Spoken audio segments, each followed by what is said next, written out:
Hi guys ஐபிஎல்லோட 5வது match Gujarat டைட்டன்ஸும் Punjab கிங்ஸும் ஆட போகிறாங்க. ஸோ இந்த மேட்ச்க்கான கம்ப்ளீட் அனாலிசிஸ் நம்ம இந்த வீடியோவில் பார்க்கலாம். நைட்டு 7:30 மணிக்கு அகமதாபாத் ஸ்டேடியம் நரேந்திர மோடி ஸ்டேடியமில் இந்த மேட்ச் வந்து நடக்க போகுது.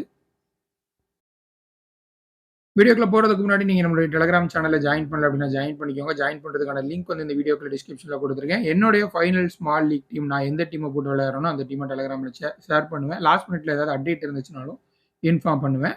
அண்ட் விஷன் 11 ஆப் இது வரைக்கும் நீங்கள் விளையாடலன்னா விளையாண்டு பாருங்கள். ஸோ இதில் நீங்கள் வின் பண்ணுற ப்ரைஸ் மட்டும் அமௌண்ட் மட்டும் இல்லாமல் எக்ஸ்ட்ராவாக நீங்கள் ப்ரைஸ் வின் பண்ணுறதுக்கு வாய்ப்பு இருக்குது. குறிப்பாக இந்த ஐபிஎல்லுக்கு நீங்கள் அதிகமாக இன்வெஸ்ட் பண்ணீங்க அப்படின்னா இன்வெஸ்ட்மெண்ட் லீடர் போர்டு அப்படின்னு சொல்லிட்டு இந்த மாதிரி ப்ரைஸஸ் எல்லாம் கொடுக்குறாங்க. அண்ட் கிராண்ட் லீக்ல ரெகுலராக எல்லா மேட்சும் விளையாண்டிங்க அப்படின்னா உங்களுக்கு கிராண்ட் லீக் வின்னர் ப்ரைஸ் அப்படின்னு சொல்லிட்டு ஒரு லீடர் போர்டு கொடுக்குறாங்க. இதில் கடைசி 70லேருந்து 100 வரைக்கும் உள்ள ரேங்க்குக்கு 20,000 வரைக்கும் அமௌண்ட்டாகவே வேறு கொடுக்குறாங்க. ஸோ இதை வின் பண்ணுறதுக்கான ஆப்பர்ச்சுனிட்டி நிறைய இருக்குது. ஸோ இந்த ஆப் டவுன்லோட் பண்ணுறதுக்கான லிங்க் அண்ட் ரெஃபர் கோட் ரெண்டுமே நான் அந்த வீடியோக்கு டிஸ்கிரிப்ஷனில் கொடுக்க ட்ரை பண்ணி பாருங்கள். ரெஃபர் கோடை கொடுத்து ரெஜிஸ்டர் பண்ணிங்கன்னா உங்களுக்கு ₹500 போனஸ் கிடைக்கும். நரேந்திர மோடி ஸ்டேடியம் எப்படி இருக்கும் அப்படின்னு பார்த்தீங்கன்னா நம்ம இந்த சீசன்லேயே அது வரைக்கும் நிறைய ஹை ஸ்கோரிங் மேட்ச் பார்த்துட்டோம். ஆல்ரெடி கிட்டத்தட்ட ஒரு 4 மேட்ச் நடந்திருக்கு. 4ல் சென்னையில் நடந்த மேட்ச் மட்டும்தான் லோ ஸ்கோரிங் மேட்ச். எல்லா கிரவுண்டுமே மோஸ்ட்லி பேட்டிங் ஃப்ரெண்ட்லியாக தான் இருக்குது. எக்ஸப்ட் சேப்பா கிரவுண்டை தவிர மிச்சம் எல்லா கிரவுண்டுமே பேட்டிங்க்கு சூப்பரான கண்டிஷனாக இருக்குது. ஸோ இந்த கிரவுண்டு வந்து ரொம்ப பொட்டி கிரவுண்ட், சின்ன கிரவுண்ட் அப்படின்னு சொல்ல முடியாது. அதாவது பவுண்டரி டைமென்ஷன் வைஸ் சொல்கிறேன்னா, ஸோ ஓரளவுக்கு கம்பேரிட்டிவ்லி கொஞ்சம் பெரிய பவுண்டரி, ஸ்ட்ரெயிட் பவுண்டரிஸ் சின்னது இந்த கிரவுண்டை பொறுத்த வரைக்கும். ஸோ பேட்டிங் ஃப்ரெண்ட்லியாக தான் இருக்கும் இந்த பிச்சை பொறுத்த வரைக்கும். எக்ஸ்ட்ரா பவுன்ஸ் இருக்கும் அகமதாபாத்தில் எப்பயுமே. ஹை ஸ்கோரிங் மேட்சுக்கான பாசிபிலிட்டி இருக்குது. பட் மித்த கிரவுண்டில் பார்க்குற மாதிரி 250 260 அந்த மாதிரி வர்றதுக்கான வாய்ப்பு இல்லை. ஒரு 200 ரன் அந்த மாதிரி இருக்கிறதுக்கு வாய்ப்பு அதிகமாக இருக்குது. Average size boundaries. நியூ பாலில் ஃபாஸ்ட் பாலருக்கு கொஞ்சம் ஹெல்ப் கிடைக்கும் இந்த கிரவுண்டை பொறுத்த வரைக்கும். நம்பர்ஸ் அப்படின்னு பார்க்கும்பொழுது ஓவராலாக 35 match, 14 match batting first. Chasing team தான் அதிகப்படியாக வின் பண்ணியிருக்காங்க. Average score 170. ஸோ நான் எப்பயுமே சொல்லுவேன், இதெல்லாம் வந்து பழைய நம்பர்ஸ் கொஞ்சம் இது பண்ணுங்க அப்படின்னு சொல்லிட்டு. இந்த ஸ்டேடியமே புது ஸ்டேடியம் தான். ஐபிஎல் ஆரம்பிச்சதுக்கப்புறம் கட்டின ஸ்டேடியம் தான். அதனால் இந்த ஆவரேஜ் ஸ்கோரை நீங்கள் அப்படியே கணக்கில் எடுத்துக்கலாம். மித்த மேட்சுகள் சொல்கிற ஆவரேஜ் ஸ்கோரில் இருந்து ஒரு 30-40 ரன் எக்ஸ்ட்ராவாக ஆட் பண்ணி எடுத்துக்கோங்க. பேட்டர்ஸ்க்கு பொறுத்த வரைக்கும் 65%, பவுலர்ஸுக்கு பொறுத்த வரைக்கும் 35% ஹெல்ப் இருக்கும் இந்த கிரவுண்டை பொறுத்த வரைக்கும்.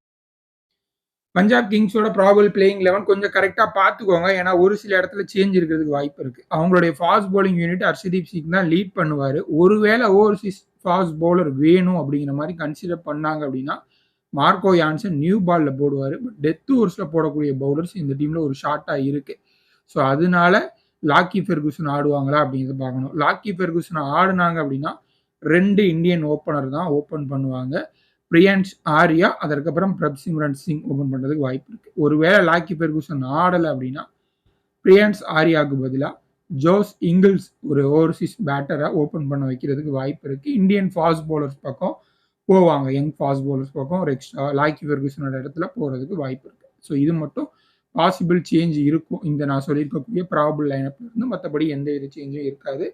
ஸோ அவங்கள பொறுத்த வரைக்கும் மெயின் 4 ஓவர் பவுலர் அப்படின்னு பார்க்கும்பொழுது Marco Jansen, Harshdeep Singh, Yuzvendra Chahal, Lockie Ferguson இவங்க எல்லாருமே 4 ஓவர் உறுதியாக போடுறதுக்கு வாய்ப்பு இருக்குது. 100% 4 ஓவர் ஃபுல்லாக போடுவாங்க அப்படின்னா ஹர்ஷதீப் சிங்கும் சகேலும் வந்து 4 ஓவர் ஃபுல்லாக போடுறதுக்கு வாய்ப்புகள் அதிகமாக இருக்குது. டெத் ஓவர்ஸ் பவுலர் அப்படின்னு பார்க்கும்பொழுது ஹர்ஷதீப் சிங்கும் லாக்கி ஃபெர்குசனும் டெத் ஓவர்ஸில் ஓவர்ஸ் போடுவாங்க. பிளேயர்ஸோட ஃபார்மில் வந்து பார்த்துடலாம். பிரப்சிம்ரன் சிங் சூப்பரான ஃபார்மில் தான் இருந்தார். லாஸ்ட் சீசன் நல்லா ஆடி இருந்தார். அண்ட் டொமஸ்டிக் மேட்ச்லேயும் ஓரளவுக்கு டீசென்ட் ஃபார்மில் இருக்கார் அப்படின்னு பார்க்கலாம். அதிரடி ஆடக்கூடிய பிளேயர் ஒன்ஸ் அடித்தார் அப்படின்னா பெரிய ஸ்கோர் அடிக்கக்கூடிய எபிலிட்டி இருக்குது. பிரியான்ஸ் ஆர்யா வந்து ஒரு யங் டேலண்ட்டு. பட் ஐபிஎல் மாதிரி டோர்னமெண்ட்டில் எப்படி அடாப்ட் ஆக போகிறார் அப்படிங்கிறத நம்ம வெயிட் பண்ணி தான் பார்க்கணும். பயங்கர ஹை வேல்யூவில் வரக்கூடிய பிளேயர்ஸ் எல்லாம் ஃப்ளாப் ஆகியும் பார்த்துருக்கோம்.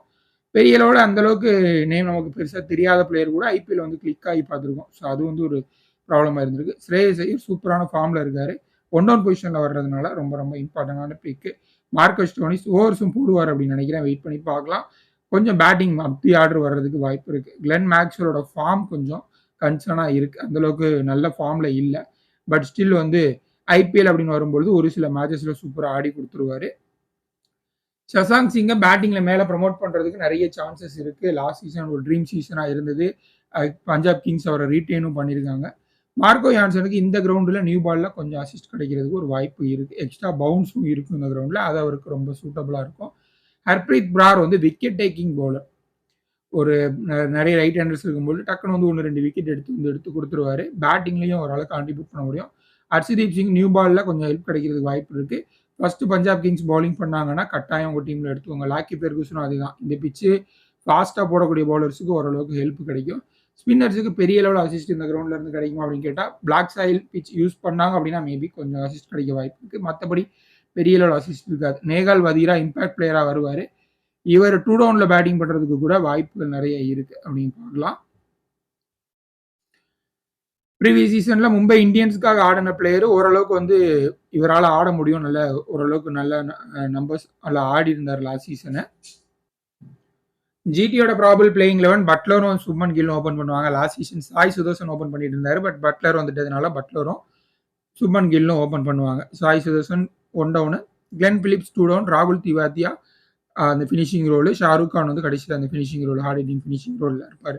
ஸோ இதில் ஒரு சேஞ்ச் எதிர்பார்க்கலாம் அப்படின்னா, ஷாருக் கானுக்கு பதிலாக மைப்பால் லோம்ரோர் எடுத்திருக்காங்க. பட் அவரை பெருசாக ஆட வைப்பாங்களா அப்படின்னு தெரியல. ஒருவேளை ஆட வச்சாங்கன்னா அவரை கொஞ்சம் மேலே பேட்டிங் ஆர்டரில் மேலே அனுப்புறதுக்கு வாய்ப்பு இருக்குது.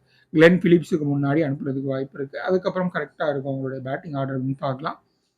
இதர் ஷாருக் கான் லாஸ்ட் சீசன்ல இருந்து இங்கே தான் இருக்காரு. அவருடைய ரோல் கிளியராக இருந்திருக்கு. டேவிட் மில்லரும் இல்லை அப்படிங்கிறதுனால ஷாருக் கான் வந்து கரெக்டாக இந்த பொசிஷனில் ஆட வைப்பாங்க அப்படின்னு தான் தோணுது. பார்க்கலாம். வாஷிங்டன் சுந்தர், அதுக்கப்புறம் ரஷீத் கான், சாய் கிஷோர், கைசோர் ரபாடா, முகமது சிராஜ், பிரசித் கிருஷ்ணா வந்து இம்பாக்ட் பிளேயராக உள்ள வர்றதுக்கு வாய்ப்பு இருக்கு. மெயின் பவுலர் 4 ஓவர் போடக்கூடிய பவுலர் அப்படின்னு பார்க்கும்பொழுது ரஷீத் கானும் கைசோ ரபாடாவும் அவங்களுடைய 4 ஓவர் ஃபுல்லாக போடுவாங்க. டெத் ஓவர்ஸ் பவுலர் அப்படின்னு பார்க்கும்பொழுது ரபாடாவும் பிரசித் கிருஷ்ணாவும் வந்து டெத் ஓவர்ஸில் வந்து ஓவர் போடுவாங்க. பிளேயர்ஸோட ஃபார்ம் எப்படி இருக்கு அப்படின்னு பார்க்கலாம். பட்லரோட ஃபார்ம் வந்து கொஞ்சம் சுமாராக தான் இருக்கு. ஃபார்ம் சுமாராக இருக்கு அப்படிங்கிறத விட அவருடைய கேப்டன்சியில் ரொம்ப ரீசெண்டாக ஆன எல்லா மேட்ச்லையும் பேட்டிங் வந்து அவருடைய யூஸ்வல் பொசிஷனான ஓப்பனிங் பொசிஷனில் ஆடவே இல்லை. எல்லா மேட்சும் லோவர் மிடில் ஆர்டர் இப்படி தான் ஆடிட்டு இருந்தாரு. ஸோ இங்கே ஓப்பனிங் ஆடும் பொழுது டெஃபினட்டாக வந்து நல்ல ரன் ஸ்கோர் பண்ண வாய்ப்புகள் நிறையவே இருக்குது. நியூ பால் ஒரு பிரச்சனை இருக்கும், அதை மட்டும் பார்த்து ஆடிட்டாருன்னா அதுக்கப்புறம் நல்ல ஸ்கோர் வர்றதுக்கு வாய்ப்பு இருக்குது. கில்லை பொறுத்த வரைக்கும் அகமதாபாத் கில் அப்படிங்கிறது அது ஒரு டிஃப்ரெண்ட்டான ஒரு லவ் ஸ்டோரியாக இருந்திருக்கு. டெஃபினட்டாக இங்கே எக்கச்சக்கமான ரன்ஸ் அடிச்சிருக்காரு. அது அவருக்கு பெரிய அட்வான்டேஜாக இருக்கும். சாம்பியன்ஸ் டிராஃபி பொறுத்த வரைக்கும் அந்த அளவுக்கு பிரமாதமான சாம்பியன்ஸ் டிராஃபி இல்லை அவருக்கு. கொஞ்சம் சுமாராக தான் அமைஞ்சது. இனிஷியலாக முதல் மேட்ச் ஒரு 100 அடித்தார் பங்களாதேஷோட. அதுக்கப்புறமா ஒரு சின்ன டிப் இருந்துச்சு. ஐபிஎல் அப்படின்னு வரும்பொழுது டெஃபினட்டாக சூப்பர் ஆடிடுவார். சாயை பொறுத்த வரைக்கும் செம்ம ஃபார்மில் இருக்கக்கூடிய ஒரு பிளேயரு. தொடர்ந்து கன்சிஸ்டண்ட்டாக ஜிடிக்காக ரன்ஸ் அடிச்சு கொடுக்கக்கூடிய பிளேயரு. கிளென் பிலிப்ஸுக்கு ஸ்பின்னர்ஸ் ஒரு பிரச்சனையாக இருக்க வாய்ப்பு இருக்குது. செகேல், ஹர்ப்ரீத் பிரார் இவங்களை கொஞ்சம் பார்த்து ஆடுற மாதிரி இருக்கும். மற்றபடி வந்து செம ஃபார்மில் இருக்கக்கூடிய ஒரு பிளேயர் தான் கிளென் பிலிப்ஸு. ராகுல் திவாத்தியா அந்த ஃபினிஷிங் ரோலுக்கு பேர் போனவர். நியூ ஃபேண்டசி பாயிண்ட் சிஸ்டம் படி ராகுல் திவாத்தியா, ஷாருக் கானோட வேல்யூலாம் கொஞ்சம் அதிகமாக இருக்குது. ஒரு 10-15 பால் ஆடினா கூட 50லேருந்து 60 பாயிண்ட் வரைக்கும் சாலிடாக இவங்களால எடுத்து கொடுக்க முடியும். அதனால் இந்த லோவர் மிடில் ஆர்டரில் வந்து அடித்து ஃபினிஷ் பண்ணி கொடுக்கக்கூடிய பிளேயர்ஸை நியூ ஃபேண்டசி பாயிண்ட் சிஸ்டம் இருக்கக்கூடிய ஆப்ஸில் நீங்கள் தாராளமாக ட்ரை பண்ணி பார்க்கலாம். வாஷிங்டன் சுந்தர் இந்தியாவுக்காக ஆனாலும் 1 ஓவர் 2 ஓவர் தான் போடுவார். அண்டு அவரோட ஆடக்கூடிய ஐபிஎல் ஃப்ரான்ச்சைஸுக்கும் அந்த மாதிரி தான் 1 ஓவர் 2 ஓவர் தான் போடுவார். பெரிய அளவில் நம்மளுக்கு இம்பேக்ட் ஏற்படுத்தக்கூடிய பிளேயர் கிடையாது. பட் எப்பயாவது 1-2 மேட்ச்சில் ட்ரீம் பிளேயராக உள்ளே வந்துருவார். ஸோ கிராண்ட் லீக்ல ட்ரை பண்ணி பாருங்கள். ரஷீத் கான், ரபாடா இவங்கெல்லாம் மெயின் பவுலர்ஸ் உங்களுடைய டீமில் எடுத்துக்கோங்க. சாய் கிஷோரை பொறுத்தவரையும் ஹர்ப்ரீத் பிரார் மாதிரி சொல்லலாம். ஸோ அவரும் பார்த்தீங்கன்னா விக்கெட் டேக்கிங் பவுலர் தான் சாய். பட் நிறைய விக்கெட் எடுப்பாரா அப்படின்னு கேட்டால் கொஞ்சம் சந்தேகம் தான். சிராஜ் வந்து கொஞ்சம் ஃபார்ம் லோவில் தான் வர்றாரு. பார்க்கலாம் எப்படி ஆட போகிறாரு அப்படின்னு சொல்லிட்டு. பிரசித் கிருஷ்ணாவுக்கு இந்த கண்டிஷன் ஓரளவுக்கு சூட்டபுளாக இருக்கும். ஓகே, ஹெட் டு ஹெட் ஸ்டாட்ஸை பொறுத்த வரைக்கும் டாப் பிக் இந்த மேட்சை பொறுத்த வரைக்கும் சும்மன் கில், சாய் சுதர்சன், ஜாஸ் பட்லர் இவங்க எல்லாருமே பஞ்சாப் கிங்ஸுக்கு அகேன்ஸ்டாக சூப்பராக ஆடி இருக்காங்க. பட் இது வந்து ஹெட் டு ஹெட் ஸ்டாட்ஸ் அப்படிங்கிறது பவுலர்ஸ் நிறைய மாறி இருக்காங்க. ஸோ அதனால பெரிய அளவில் நம்ம கன்சிடர் பண்ண முடியாது. நிறைய நியூ பவுலர்ஸ் உள்ள வந்திருக்காங்க அப்படிங்கிறதுனால அந்த பவுலர்ஸ்க்கு அகேன்ஸ்டாக வீக்னஸ் இருக்குது அப்படிங்கிறத பார்க்கணும். இது வந்து கம்ப்ளீட்லி டீமுக்கு அகேன்ஸ்டாக, அதாவது பஞ்சாப் கிங்ஸுக்கு அகேன்ஸ்டாக எப்படி ஆடி இருக்காங்க அப்படிங்கிற ஹெட் டு ஹெட் ஸ்டாட்ஸ் மட்டும்தான். டாப் பிக்ஸ் இந்த வெனியூவில் எப்படி ஆடி இருக்காங்க, இந்த கிரவுண்டில் எப்படி ஆடி இருக்காங்கன்னு பார்க்கும்பொழுது சுப்மன் கில் ஆல்ரெடி நம்ம சொல்லிட்டோம். சாய் சுதர்சன் சூப்பராக ஆடி இருக்காரு. பட்லருக்கும் இங்கே ஓரளவுக்கு நல்ல அவுட்டிங் இருந்திருக்கு. ஸ்ரேயஸ் ஐயர் அகமதாபாத்தில் நல்ல பர்ஃபார்மன்ஸ் கொடுத்துருக்காரு. சசாங் சிங்குக்கும் இங்கே ஓரளவுக்கு நல்ல நம்பர்ஸ் இருந்திருக்கு. ஸோ இவங்க 5 பேரும் இந்த கிரவுண்டில் ஆல்ரெடி நல்ல பர்ஃபார்மன்ஸ் கொடுத்துருக்காங்க. டாப் கிராண்ட் லீக் பிக் அப்படின்னு பார்க்கும்போது சசாங் சிங் பேட்டிங் ஆர்டரை பார்த்து இவரை ட்ராப் பண்ணிடாதீங்க. கொஞ்சம் கீழே தான் வருவார். பட் ஸ்டில் மேக் பண்ண முடியும். அந்த பொசிஷனில் வந்து கூட 40-50 ரன் அடிக்கக்கூடிய எபிலிட்டி இருக்கு அவருக்கு. ப்ரீவியஸ் சீசனில் பயங்கரமாக ஆடினார். அதனால தான் அவரை ரீட்டைனும் பண்ணியிருக்காங்க. பிரசித் கிருஷ்ணாவுக்கு நியூ பால் கொடுத்தாங்கன்னா கொஞ்சம் இங்கே இந்த பிச்சில் கொஞ்சம் ஹெல்ப் இருக்கும் அப்படின்னு தோணுது. பார்க்கலாம் எந்த மாதிரி கொடுக்க போகிறாங்க அப்படின்னு சொல்லிட்டு. ஏன்னா நல்ல ஃபேஸ் 140, 145 கிளிக் பண்ணக்கூடிய ஒரு பவுலரு. டெஃபினட்டாக இங்கே கொஞ்சம் அசிஸ்ட் இருக்கும் பிரசித் கிருஷ்ணாவுக்கு அப்படின்னு தோணுது. ஷாருக் கான் நான் முன்னாடியே சொன்ன மாதிரி டேவிட் மில்லர் இல்லாதனால இவருடைய ரோல் இன்னும் இம்பார்ட்டண்ட் ஆகிருக்கு. உங்களுடைய டீமில் கண்டிப்பாக எடுத்துக்கோங்க கிராண்ட் லீக் டீமை பொறுத்த வரைக்கும். நான் இம்பார்ட்டன்ட் பிக்கு பெரிய பிளேயர்ஸு மேக்ஸ்வெல் அப்படின்னு சொல்லியிருக்கேன். மேக்ஸ்வெல் அப்படிங்கிறது இவர் ஐபிஎல்லை பொறுத்த வரைக்கும் ஒரு 12 கேம் ஆடுறாங்க அப்படின்னா அதில் ஒரு 5 கேம் தான் பெர்ஃபார்ம் பண்ணுவார். ரிமைனிங் எந்த கேமும் பெருசாக பெர்ஃபார்மன்ஸ் பண்ண மாட்டார். ஸோ முதல் கேமு பெரிய அளவு ஃபார்மில் இல்லை. பேட்டிங் ஆர்டரும் கொஞ்சம் சசாங் சிங் எல்லாம் மேலே அனுப்புறதுக்கு கூட வாய்ப்பு இருக்குது அப்படின்னு எனக்கு தோணுது. பார்க்கலாம் என்ன மாதிரி இருக்குது அப்படின்னு சொல்லிட்டு. பட்லர் அண்ட் பிரப்சிம்ரன் சிங் நான் ஆல்ரெடி சொன்ன மாதிரி இந்த கிரவுண்டில் நியூ பால் ஆடுறது கொஞ்சம் சிரமம். பட்லர் அகெயின்ஸ்டு மார்க்கோ யான்சன் ஒரு சின்ன ட்ரபிள் ஏற்படுத்துறதுக்கு வாய்ப்பு இருக்குது. பிரப்சிம்ரன் சிங் ஒரு மாதிரி சுத்துற பிளேயர் தான். சின்ன கிரவுண்டில் இவரை நம்பி எடுத்துகிட்டு போகலாம், கொஞ்சம் ரன்ஸ் அடிச்சு கொடுப்பாரு அப்படின்னு சொல்லிட்டு. அகமதாபாத் கொஞ்சம் சைட் பவுண்டரிஸ் கொஞ்சம் பெருசு. ஸோ இங்கே வந்து கொஞ்சம் மாட்டிக்கிறதுக்கு வாய்ப்பு இருக்குது ஏர்லியாக பெரிய ஷாட்ஸுக்கு போய். ஸோ அதை மட்டும் கொஞ்சம் பார்த்துக்கோங்க. And final small league team. So already நம்ம சொன்ன மாதிரி நியூ ஃபேண்டசி பாயிண்ட் சிஸ்டம் பேட்டர்ஸுக்கு ஃபேவரபுளாக தான் இருக்குது.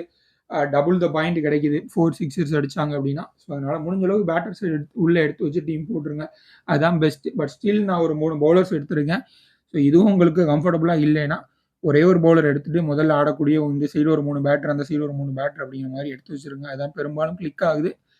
ஸோ இதில் captain Shubman Gill, Abisha, vice captain ஸ்ரேயஸ் ஐயர் 2 பேரும் ஓரளவுக்கு நல்ல ஃபார்மில் இருக்காங்க. குறிப்பாக ஸ்ரேயஸ் ஐயர் சூப்பரான ஃபார்மில் இருக்காரு. சுப்மன் கில்லை பொறுத்த வரைக்கும் இந்த கிரவுண்டில் சூப்பரான பர்ஃபார்மன்ஸ் கொடுப்பார் அப்படிங்கிற நம்பிக்கையில் அவர் கேப்டனாக போட்டிருக்கேன். கிளென் பிலிப்ஸ் தேவைப்பட்ட ஓவர் போடுறதுக்கும் வாய்ப்பு இருக்குது. பட் ஆஃப் ஸ்பின்னர் ஆல்ரெடி இருக்காங்க வாஷிங்டன் சுந்தர் அப்படிங்கிறதுனால. பட் ஸ்டில் பேட்டிங்கும் வந்து அவருடைய கான்ட்ரிபியூட் பண்ண முடியும்.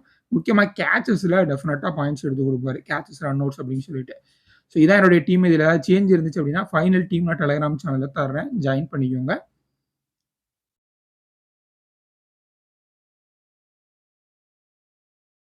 அண்ட் வந்து கிராண்ட் லீக் டீம் அப்படின்னு சொல்லிட்டு ஒரு நண்பர் வந்து கேட்டிருந்தாரு. ஸோ அதனால நான் இது வந்து கொடுத்துருக்கேன். இதை எக்ஸ்பிளைன் பண்ணலை. எனக்கு இதையும் எக்ஸ்பிளைன் பண்ணோன்னா கிட்டத்தட்ட வீடியோ 20 நிமிஷம் வரைக்கும் போயிடும்.